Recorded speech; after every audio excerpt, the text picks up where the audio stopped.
आज हम लोग एक ऐसे दिल दहलाने वाले केस के बारे में बात करने वाले हैं जो कि काफी लंबा चला है, काफी लंबे अरसे से चलता हुआ आया है, लेकिन आज वो पूरा का पूरा केस जो है वो पलट चुका है। बहुत सारे लोगों को ये उम्मीद थी कि इस व्यक्ति को फांसी जो है वो बरकरार रहेगी, लेकिन बरी कर दिया गया। निठारी केस के बारे में हम लोग बात करेंगे कि आखिरकार ये पूरा मामला क्या था और इलाहाबाद हाईकोर्ट ने आखिरकार इस फैसले को क्यों बदल दिया है, क्यों पलट दिया है। हम लोग बात करेंगे इसके बारे में। जब कभी भी हमारे देश के अंदर ऐसी घटनाएं होती हैं तो देश के अंदर चाहे फिर वो कोई माता हो या पिता हो, बहन हो या भाई हो, सब एक स्वर में ये कहते हैं कि ऐसे लोगों को फांसी जो है वो मिलनी चाहिए। जैसे 2012 के अंदर दिल्ली के अंदर रेप केस हुआ था, अब तक लोगों के जहन से बाहर नहीं निकला है, लेकिन ये तो उससे पहले का ही केस है। तो चलिए शुरुआत करते हैं हम लोग। मैं आप लोगों को पूरी स्टोरी जो है वो बताऊंगा, आप खुद जो है वो निर्धारित कीजिएगा, डिसाइड कीजिएगा कि आखिरकार इनके साथ जो किया गया है वो सही किया गया है या नहीं। दो व्यक्तियों की फोटो जो है वो आप लोग मेरे पीछे दिख रहे हैं। एक व्यक्ति जो है वो मालिक है और एक नौकर है। इनकी शख्सियत देखकर आप लोग पहचान चुके होंगे कि इनमें से मालिक कौन है और नौकर कौन है। ये जो आप लोग मेरे पीछे लेफ्ट हैंड साइड देख रहे हैं, मोनिंदर पंढेर इनका नाम है, जो कि पंजाब के रहने वाले हैं और कुछ समय पहले ही जो है वो शिफ्ट होते हैं नोएडा के अंदर। ये जो राइट साइड में आप लोग फोटो देख रहे हैं, सुरेंद्र कोहली है, जो कि इनका नौकर है। पंजाब के लोग खाने के बड़े शौकीन होते हैं, तो जब पंढेर साहब नोएडा के अंदर शिफ्ट होते हैं, उसके बाद में ये एक ऐसे रसोई की तलाश में थे, एक ऐसा खाना बनाने वाले की तलाश में थे जो कि काफी अच्छा खाना बना सके। और पहले से ये जानते थे सुरेंद्र कोहली को कि खाना अच्छा बनाता है। तो इन्होंने नोएडा के अंदर इनके प्लॉट पर, इसका प्लॉट नंबर है D5, इस प्लॉट का नंबर आप लोग जरूर याद रखना, काफी काम में आएगा आगे। यहां पर सुरेंद्र कोहली को नौकरी के तौर पर खाना बनाने वाले बावर्ची की नौकरी जो है वो मिल जाती है। 2005 के अंदर और 2006 के अंदर बहुत सारे बच्चों के गुम होने की खबरें जो है वो लगातार दर्ज होती हैं और इन बच्चों की उम्र 8 से लेकर 14 वर्ष के पास में होती है। इनके बीच में ये सभी बच्चे होते हैं, इसमें लड़के और लड़कियां दोनों होते हैं। एक लड़की है पायल नाम की, जिसकी स्टोरी से मैं आपको ब्रीफ करना चाहूंगा कि आखिरकार हुआ क्या है। पायल जो है वो नोएडा के अंदर ही रहने वाली एक लड़की है, जो कि सुरेंद्र कोहली के फोन करने पर D5 जो प्लॉट नंबर है यहां पर पहुंचती है। जब वो वहां पर पहुंचती है तो पहुंचने के बाद वो उस घर में एंटर होती है और फिर वहां से कभी भी बाहर जो है वो नहीं आती है। पायल के पिता जो थे वो उसको ढूंढने के लिए निकलते हैं, लेकिन कभी पायल का मिलना नहीं होता है और इस सिलसिला जो है वो चलता रहता है। मोनिंदर पंढेर जो है, जो कि इस मकान के मालिक हैं, वो अपने घर पर आते जाते रहते हैं, लेकिन उनको इस चीज की भनक जो है वो नहीं लगती है। बहुत सारी लड़कियां जो हैं वो गुमशुदा होती हैं, लेकिन कोई भी जो है उनका पता करने वाला नहीं रहता है। पायल के पिता जो थे उन्होंने FIR दर्ज करवाई थी थाने के अंदर, लेकिन बहुत ज्यादा खोजने के बाद भी पायल की कोई भी जो है वो सुराग नहीं मिलता है। ये जो बात मैं आप लोग को बता रहा हूं, ये 2005 के बीच की बात है। दिसंबर 2005 आते आते बहुत सारे जो बच्चे हैं वहां से गुम हो जाते हैं। फिर ऐसा पता लगता है कहीं ना कहीं कि वो जो पायल के कॉल रिकॉर्ड थे उसके अंदर मोनिंदर पंढेर जो है इसका नंबर था। तो फिर उन कॉल रिकॉर्ड से ये पता चलता है कि ये जो D5 मकान नंबर है, इसके अंदर जो रहने वाले लोग हैं, इसका संबंध कहीं ना कहीं पायल से है। जब पूछताछ की जाती है तो सुरेंद्र कोहली जो है उसका नंबर उस लिस्ट के अंदर निकलता है। सुरेंद्र जो है वो इस बात को डिनाई कर देता है पूरी तरीके से कि ऐसा कुछ भी नहीं है।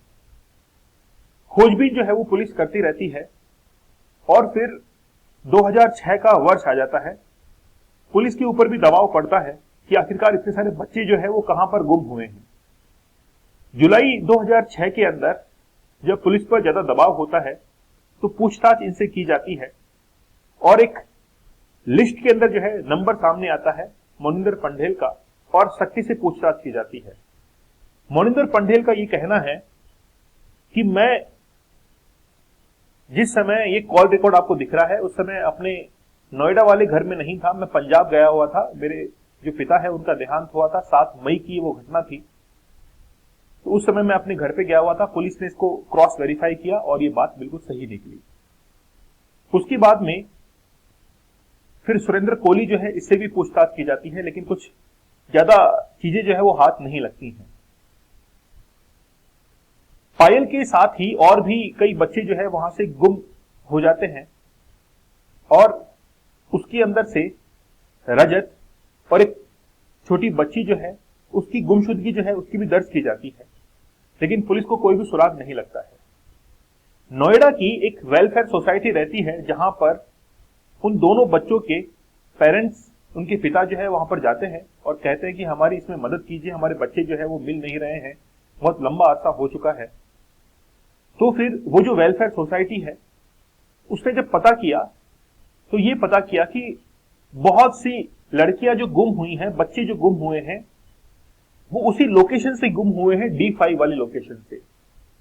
और वो जो D5 के आसपास की लोकेशन थी और पुलिस के क्रॉस वेरिफिकेशन के अंदर कहीं ना कहीं उनको शक होता है कि ये D5 का जो प्लॉट नंबर है यही कुछ गड़बड़ झाला है।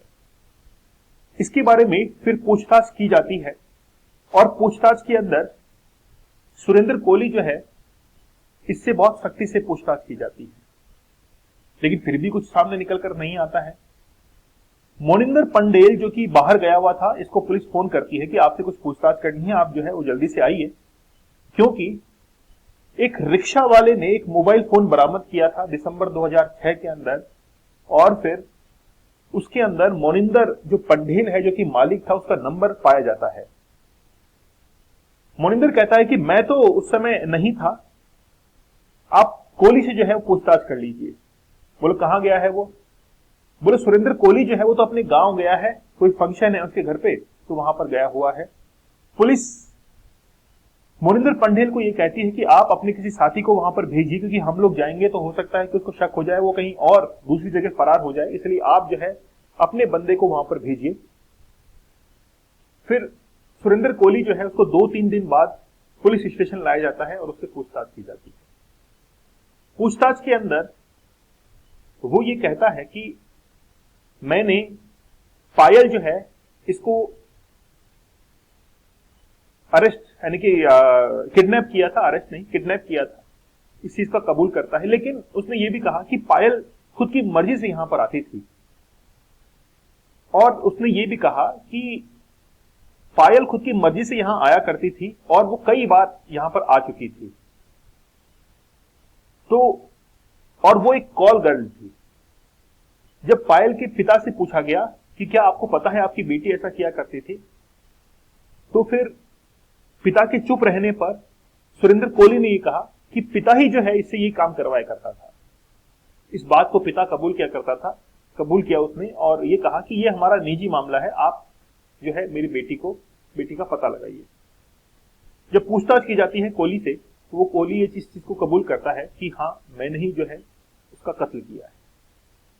कत्ल की वजह जो है उससे पूछी जाती है कि एक रोज पायल जो है वो मोनिंदर पंढेल के कहने पर D5 के अंदर आती है और जब वो वहां पर आती है तो फिर मैंने उससे ये कहा कि अभी साहब जो है वो तो बाहर गए हुए हैं, आप बैठिए अभी कुछ देर में आते होंगे, तब तक हम आपस में जो है कुछ लेन देन कर लेते। समझ रहे हैं आप लोग? सुरेंद्र कोहली ने उसको जो है ऑफर किया और ये कहा कि मैं तुमको वो रकम दूंगा। पायल पूछती कि कितना रकम दोगे? बोले मैं 500 रुपए जो है दूंगा। इस पर पायल कहती है कि उसने कुछ उल्टा सीधा कहा और इससे सुरेंद्र कोहली का दिमाग जो है वो गर्म हो गया। सुरेंद्र कोहली ने उसकी गला घोटकर जो है वहीं पर हत्या कर दी और फिर उस डेड बॉडी को अपने ऊपर जो है किचन के अंदर ले गया वहां पर जाकर उसने उससे रेप करने की कोशिश की, डेड बॉडी के साथ इंटरकोर्स करने की कोशिश की, लेकिन नाकामयाब रहा। और फिर उसके साथ में इंटरकोर्स ना करने पर उसको जो है वो मार दिया। उसके जो डेड बॉडी के पार्ट्स थे उसको एक पॉलिथीन में बंद करके एक नाले के अंदर जो है बहा दिया। उस नाले की कुछ तस्वीरें जो है मैं आप लोगों को दिखा देता हूं। ये D5 घर है जहां पर ये तमाम जो काम है वो हो रहा था। ये घर के पास ही जो है वो नाला है जहां पर बहुत सारी लाशें जो है वो आप लोग देख रहे हैं ब्लैक पॉलिथीन के अंदर मिलती है। ठीक है, तो पायल की लाश भी जो है वो कुछ इस तरीके से मिलती है। वहां पर नाली के अंदर और खोजबीन की जाती है तो बहुत सारी लाशें जो है वो मिलती हैं, लगभग 17 के आसपास। लेकिन उनमें सब में एक बात कॉमन थी कि उनमें जो पेट के नीचे का हिस्सा है वही बरामद होता है, हड्डियां जो है वो बरामद होती है, और कमर से ऊपर का हिस्सा बरामद नहीं होता है। और खोजबीन करते हैं, थोड़ा समय लगता है, तो कुल 19 पॉलिथीन और मिलती है जिनके अंदर उनके धड़ जो है सिर्फ वो ब्लैक पॉलिथीन के अंदर मिलते हैं। उन सबको कलेक्ट किया जाता है। कलेक्ट करने के बाद अब सुरेंद्र कोहली से पूछताछ की जाती है कि भाई बता ये किया है क्या। सुरेंद्र कोहली कहता है कि हां ये मैंने ही किया है। ये बात सुनकर पुलिस स्टेशन के अंदर एक खामोशी जो है वो छा जाती है। बहुत सारे जो पुलिसकर्मी थे वो बाहर चले जाते हैं, लेकिन उस समय सन्नाटा रहता है पुलिस स्टेशन के अंदर। वापस से उससे पूछताछ की जाती है कि बोला कैसे किया, क्या किया, तो वो पूरी कहानी जो है एक एक बच्चे की वो कहानी सुनाता है। वो कहानी कुछ इस प्रकार थी कि उसके घर के बाहर D5 के बाहर कुछ बच्चे जो खेला करते थे उनको वो चॉकलेट देने के बहाने या किसी और बहाने से वहां पर बुलाकर उनके साथ में उनको पहले वो मार दिया करता था और डेड बॉडी के साथ में वो इंटरकोर्स करने की कोशिश करता था। उसमें नाकामयाब होने के बाद फिर उनको मार देता था वो। उसके बाद में उनके जो डेड बॉडी की पार्ट्स थे उनको काट कर और जहां पर वो खाना बनाया करता था किचन के अंदर, वहीं पर उनको पकाया करता था और खाया करता था। इतनी बात सुनकर वहां पर जितने भी लोग थे सुनने वाले, उनका सबका दिल जो है वो दहल जाता है कि ऐसा भी कुछ हो सकता है। और यही कबूलनामा उसने एक के साथ नहीं 19 लाशों के साथ में उसने कबूलनामा किया सुरेंद्र कोहली ने। अब बात यह है कि क्या इसमें मोनिंदर पंढेल इन्वॉल्व था। तो सुरेंद्र कोहली का यह कहना है कि मोनिंदर पंढेल जो था वो बेसिकली इन सब लड़कियों को, बच्चियों को बुलाया करता था। लड़कियां ही नहीं लड़के भी उसके अंदर शामिल थे। और फिर बाद में मुझे कहा करता था कि मैं जो है उनको मारकर कहीं पर फेंक दूं। ये सुरेंद्र कोहली का कहना है। सीबीआई ने जब इस चीज के अंदर रिपोर्ट दर्ज की तो उन्होंने ये पाया कि ये सरासर जो है वो गलत है। मोनिंदर पंढेल जो कि एक राजनीति के आधार पर भी काफी मजबूत व्यक्ति था, उसके लिए कोई भी एविडेंस जो है वो सीबीआई को नहीं मिलते हैं। सीबीआई जो है ये कहती है कि मोनिंदर पंढेल जो है वो इसमें बहुत माइनर तौर पर शामिल है, जबकि मेजरली सुरेंद्र कोहली जो है वो इसके अंदर शामिल है।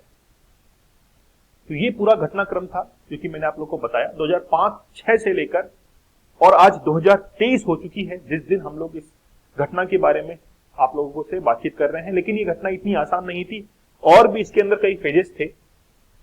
13 फरवरी 2009 को सुरेंद्र कोहली और मोनिंदर पंढेल को सजाए मौत जो है हाईकोर्ट, ठीक है, सजाए मौत दी गई थी। हाईकोर्ट से पंढेल जो था वो बरी हो गया था क्योंकि सबूत नहीं थे। 2010 के अंदर सुरेंद्र कोहली को सजाए मौत मिली। 2010 के अंदर वापस से सुनवाई हुई, सुरेंद्र कोहली को सजाए मौत मिली। दिसंबर 2010 में वापस सुरेंद्र कोहली को सजाए मौत मिली। 2012 में सुरेंद्र कोहली को सजाए मौत मिली। 2016 के अंदर सुरेंद्र कोहली को सजाए मौत मिली। फिर वापस 2016 में सुनवाई हुई, सुरेंद्र कोहली को सजाए मौत मिली। 2017 के अंदर सुरेंद्र कोहली को सजाए मौत मिली और मोनिंदर पंढेल जो कि पहले भी बरी था वापस से बरी कर दिया जाता है। मतलब बरी चल रहा था। दिसंबर 2017 में कोहली पंढेल को सजाए मौत मिलती। इस बार पंढेल जो है उसको भी इंक्लूड कर लिया जाता है उस बयान के आधार पर। 2019 में सुरेंद्र कोहली को सजाए मौत और मोनिंदर को फिर से वापस बरी कर दिया जाता है। 2019 के अंदर सुरेंद्र कोहली को सजाए मौत मिलती है और मोनिंदर पंढेल जो है वो फिर से बरी होता है। 16 जनवरी 2021 को कोहली पंढेल को सजाए मौत मिलती है। अब दोनों को सजाए मौत मिल चुकी है। मतलब देख रहे हैं आप लोग न्यायपालिका के अंदर किस तरह से बार बार फैसले बदल रहे हैं। ये जो लेवल चल रहा है अभी डिस्ट्रिक्ट कोर्ट, सेशन कोर्ट के ऊपर ही लेवल चल रहा है। 26 मार्च 2021 को सुरेंद्र कोहली जो है बरी हो जाता है।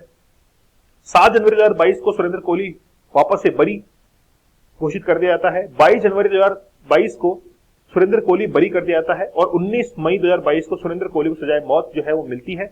वापस सजाए मौत मिल रही है और पंढेर को 7 साल का कारावास। मतलब यहां पर वो बरी चल रहा है और फिर से उसको सजाए मौत मिल रही है। और आज जिस समय मैं लेक्चर रिकॉर्ड कर रहा हूं 16 अक्टूबर के दिन इलाहाबाद हाईकोर्ट ने इनको बरी कर दिया है। हाईकोर्ट ने इनको बरी कर दिया है।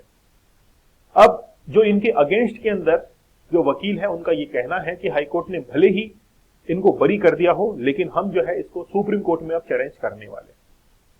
हम लोग बात करेंगे कि आखिरकार ये जो सुरेंद्र कोहली है इसने क्या सोचा होगा इस काम को अंजाम देते समय, इसके दिलो दिमाग पर क्या चल रहा था। सुरेंद्र कोहली जो है इसकी पत्नी से, इसके बच्चों से जब पूछताछ की गई कि ये पहले ही ऐसा था या आपको पता था कि इस तरीके से साइकोलॉजिकल डिसऑर्डर है, तो उन्होंने इनकार किया कि नहीं ऐसा नहीं था। सुरेंद्र कोहली का कहना यह है कि मुझे ऐसा शक था, यानी कि उसकी वाइफ ने भी उसके ऊपर कई बार यह लगाया कि यार ये जो है वो नामर्द है। खुद के ऊपर जो है वो शक होने लगा और जब इसको कोई सपना आता था, कोई ड्रीम देखता था, तो उसमें भी ये अपने आप को नामर्द ही जो है, यानी कि एक लेडीज आ रही है सफेद कपड़े पहनकर, इसको नामर्द कह रही है और ये साइकोलॉजी जो है इसके दिमाग में फिट हो जाती है और ये सोचता है कि मैं नामर्दी जो है उसको कैसे दूर कर सकता हूं, कैसे अपने आप को प्रूव करूं। और इसी चीज को प्रूव करने के अंदर ये तमाम घटनाक्रम जो है वो घटित होता है। और अब फाइनली जो है ये बरी हो चुके हैं। किस आधार पर हम भी नहीं जानते हैं, कोर्ट ने ऐसा कुछ बताया नहीं है, लेकिन बस बात ये है अब इस मामले को सुप्रीम कोर्ट के अंदर चैलेंज किया जाएगा कि आखिरकार ये केस किस तरीके से जो है वो आगे बढ़ता है। तो निठारी केस जो है वो पूरा हम लोगों ने यहां पर समझ लिया है। अब आगे कोई कार्रवाई होगी, कोई भी फैसला होगा तो उस चीज को हम आप लोगों के सामने लेकर प्रस्तुत हो जाएंगे।